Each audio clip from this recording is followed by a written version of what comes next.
Sound effect কিভাবে বানানো হয় যা জেনে তুমি অনেক অবাক হবে। নাম্বার 3, ফিল্মে বৃষ্টির সিন দেখে মনে হয় যেন সত্যি সত্যি বৃষ্টি পড়ছে, কিন্তু না, বাস্তবে সেটা ভাসতে থাকা পিগের মাংসের সাউন্ড।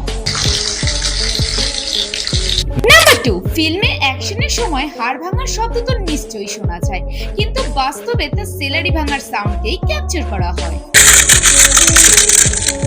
এন্ড লাস্ট ওয়ান, এইটা জেনে তো আমিও সবার প্রথমে অবাক হয়ে গিয়েছিলাম।